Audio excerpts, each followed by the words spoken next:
Hi chef and ഷെഫറ്റിൻ്റെ പുതിയൊരു എപ്പിസോഡിലേക്ക് എല്ലാവർക്കും സ്വാഗതം.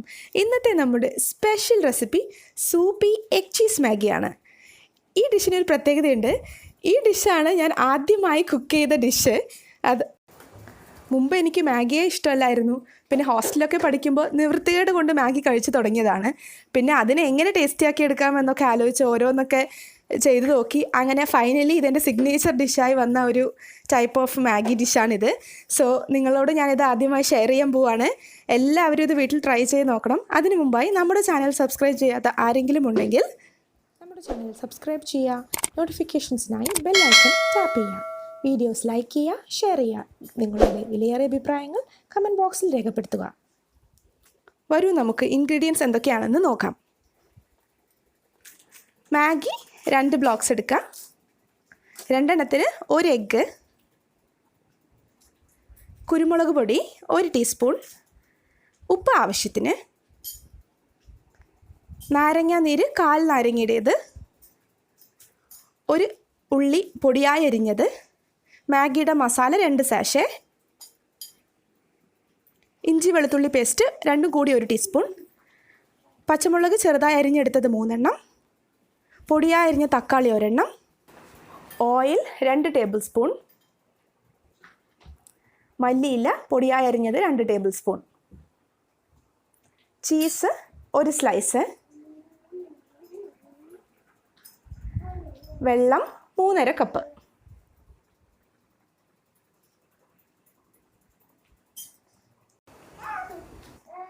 മീഡിയം ഫ്ലെയിമിൽ വെച്ച് ഒരു പാൻ നന്നായി ചൂടാക്കുക.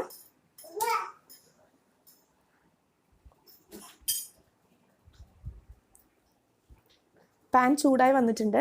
അതിലേക്ക് നമ്മുടെ എണ്ണ ഒഴിച്ചു കൊടുക്കാം.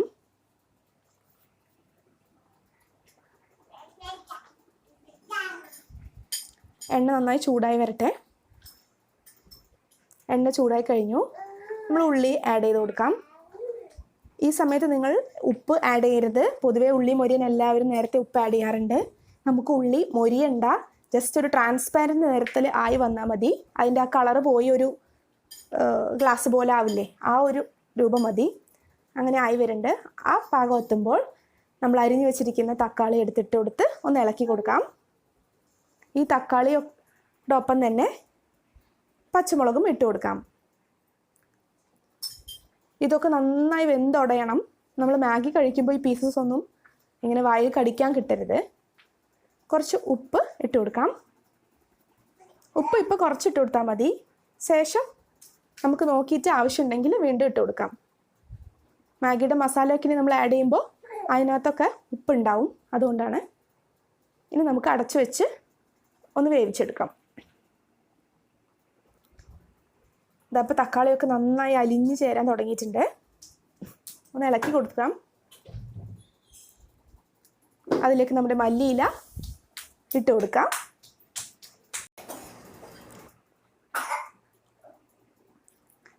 മല്ലിയില ഇട്ട് കൊടുത്തതിന് ശേഷം ഇഞ്ചി വെളുത്തുള്ളി പേസ്റ്റ് ആഡ് ചെയ്ത് കൊടുത്തു.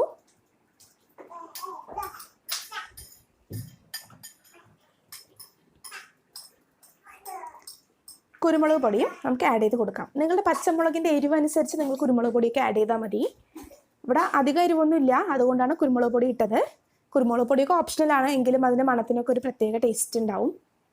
ഇനി നമ്മുടെ മാഗി മസാല നമുക്ക് പാക്കറ്റിൽ കിട്ടുമല്ലോ മാഗിയുടെ ഒപ്പം, അത് 2 എണ്ണം ഇട്ട് കൊടുത്തു. അതെല്ലാം കൂടി നന്നായി ഒന്ന് ഇളക്കി ചേർക്കുക. മസാലയൊക്കെ ഒന്ന് വെന്ത് വന്നിട്ടുണ്ട്. ആ മണം കിട്ടുമ്പോൾ നിങ്ങൾക്ക് മനസ്സിലാവും. ഓൾമോസ്റ്റ് ഇതൊരു ബിരിയാണിയുടെ മണം വരാൻ തുടങ്ങിയിട്ടുണ്ട്. അതിലേക്ക് നമ്മുടെ വെള്ളം ഒഴിച്ചു കൊടുക്കുക. ആ വെള്ളം 3.5 കപ്പാണ് എടുത്തത്. അതിൽ 3 കപ്പ് ഇപ്പോൾ ഒഴിച്ചു കൊടുക്കാം. കുറച്ച് കഴിഞ്ഞിട്ട് വീണ്ടും ഇത്തിരി വെള്ളം കൂടി ഒഴിച്ചു കൊടുക്കാം. ഇപ്പോൾ ഇത് നന്നായി തിളക്കട്ടെ. നന്നായി ഇളക്കി ആ മസാലയൊക്കെ വെള്ളത്തിൽ അലിഞ്ഞ് നമ്മൾ സൂപ്പി നൂഡിൽസ് ആയതുകൊണ്ടാണ് നമ്മൾ ഇത്രയും വെള്ളം ഒഴിക്കുന്നത്. ഇനി അടച്ചു വെച്ച് തിളക്കട്ടെ. ഇപ്പോൾ തിള വന്നിട്ടുണ്ട്. അതിലേക്ക് നമ്മുടെ മാഗി പൊട്ടിക്കാതെ തന്നെ നമ്മൾ ഇടണം. അപ്പോഴാണ് നമ്മൾ കഴിക്കുമ്പോൾ ആ ഒരു നീളത്തിൽ ആ ഒരു നല്ല രസം ഉണ്ടാവുള്ളൂ കഴിക്കാൻ. അത് തനിയെ പൊട്ടി വരട്ടെ. നമ്മുടെ നാരങ്ങാനീര് ഒഴിച്ചു കൊടുത്തു. നാരങ്ങാനീരും ഓപ്ഷണലാണ്. തക്കാളി ഒരുപാട് പഴുത്തിട്ടില്ല, നല്ല പുളിയുള്ളതാണെങ്കിൽ നമുക്ക് നാരങ്ങാനീര് ഒഴിക്കേണ്ട ആവശ്യമില്ല. അപ്പോൾ നമ്മുടെ മാഗി തനിയെ അതിങ്ങനെ വിട്ട് വന്നിട്ടുണ്ട്. അതിൻ്റെ വൈറ്റ് കളർ കാണുന്നുണ്ടല്ലോ മാഗിയുടെ, അപ്പോൾ അത് ഫുള്ളായി വെന്തിട്ടില്ല. ഇതൊക്കെ മീഡിയം ഫ്ലെയിമിലിട്ട് വേണം ചെയ്യാൻ. ഇപ്പം ഞാൻ ഫ്ലെയിം കുറച്ചു. ഇങ്ങനെ കാണുമ്പോൾ അതിൽ വൈറ്റ് കളർ കാണും നമ്മളിതിന് പൊക്കി വെക്കുമ്പോൾ. അപ്പോൾ അത് വെന്തിട്ടില്ല എന്നർത്ഥം. ഫുള്ളായി വേകുമ്പോൾ അതൊരു ട്രാൻസ്പെറൻറ്റ് നിറം പോലെ ആവും.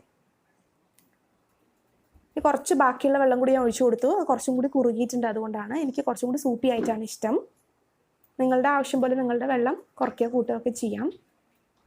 ഇപ്പോൾ ഇത് വെന്ത് വന്നിട്ടുണ്ട്. നോക്കൂ, ആ വൈറ്റ് കളറൊന്നും കാണുന്നില്ല മാഗിയുടെ. മാഗി വെന്ത് ട്രാൻസ്ലൂസൻ്റ് ആയിട്ടുണ്ട്. നമ്മുടെ ഫ്ലെയിം മീഡിയത്തിൽ നിന്നും കുറച്ചാണ് വെച്ചിരിക്കുന്നത്. അതിലേക്ക് നമ്മുടെ ചീസ് ഇട്ട് കൊടുക്കാം. നിങ്ങൾക്ക് ഷ്രെഡഡ് ചീസ് വേണമെങ്കിൽ ഇട്ട് കൊടുക്കാം. നമ്മുടെ അടുത്ത് അവൈലബിൾ ആയി ഇട്ട് കൊടുത്തേ ഉള്ളൂ. ഇപ്പോൾ നന്നായി അലിഞ്ഞ് ചേർന്നിട്ടുണ്ട്. ചീസൊന്നും നമുക്ക് കാണില്ല. ഇനിയിപ്പോൾ നമ്മൾ മുട്ടാപ്പിൾ എടുത്ത് വെച്ചത് ഒന്ന് ബീറ്റ് ചെയ്തിട്ട് ഇതിലേക്ക് ഒഴിച്ചു കൊടുക്കാം. ഇപ്പം ഇളക്കി കൊടുക്കണ്ട, കുറച്ച് നേരം അടച്ച് വെച്ച് അതൊന്ന് വേവട്ടെ. ആ മുട്ടൻ്റെ ഈ വൈറ്റ് കാണാൻ തുടങ്ങിക്കഴിഞ്ഞാൽ അത് വെന്തു എന്നർത്ഥം. അപ്പോൾ നന്നായി ഒന്ന് ഇളക്കി കൊടുക്കാം. ഈ മുട്ടയും ചീസൊക്കെ ഇടുമ്പോൾ ഈ വെള്ളമൊക്കെ ഒന്ന് വറ്റും. അതുകൊണ്ട് നിങ്ങൾ ഇത്തിരി വെള്ളം കൂടിപ്പോയി എന്ന് വിഷമിക്കണ്ട. ഇത് കുറച്ച് നേരം കൂടി അടുപ്പത്ത് വെച്ചിട്ടുണ്ടെങ്കിൽ നല്ല കുറുകി കിട്ടും. ഞാൻ ഈ ഒരു പാകത്തിൽ തന്നെ ഇറക്കാനാണ് നോക്കുന്നത്. അപ്പോൾ ഫ്ലെയിം ഓഫ് ചെയ്തിട്ടുണ്ട്. നമ്മുടെ സൂപ്പി ജ്യൂസി എഗ് ചീസ് മാഗി റെഡിയായി. ഈ റെസിപ്പി തീർച്ചയായും എല്ലാവർക്കും ഇഷ്ടപ്പെടുന്നതാണ് ഞാൻ വിചാരിക്കുന്നത്. ഇതെൻ്റെ വളരെ ഫേവറേറ്റ് ആയിട്ടുള്ള ഒരു മാഗി റെസിപ്പിയാണ്. നിങ്ങളെല്ലാവരും ഇന്ന് തന്നെ മാഗി വീട്ടിലുണ്ടെങ്കിൽ ഇത് ഉണ്ടാക്കി നോക്കണം. ഇഷ്ടപ്പെട്ടിട്ടുണ്ടെങ്കിൽ ഈ വീഡിയോ ലൈക്ക് ചെയ്യുക. നിങ്ങളുടെ ഫ്രണ്ട്സ് ആൻഡ് ഫാമിലി ആയിട്ട് ഈ റെസിപ്പി ഷെയർ ചെയ്യുക. ഇതുവരെയ്ക്കും നമ്മുടെ ചാനൽ സബ്സ്ക്രൈബ് ചെയ്യാത്ത വ്യൂവേഴ്സ് ഉണ്ടെങ്കിൽ ഞങ്ങളുടെ ചാനൽ ഒന്ന് സബ്സ്ക്രൈബ് ചെയ്തേക്കണേ. വീണ്ടും ഒരുപാട് നല്ല റെസിപ്പീസുമായി നിങ്ങളുടെ മുന്നിൽ വന്നെത്തുന്നവരേക്കും എല്ലാവരും സേഫ് ആയിട്ടിരിക്കുക, ബ്ലെസ്ഡ് ആയിട്ടിരിക്കുക. ബൈ.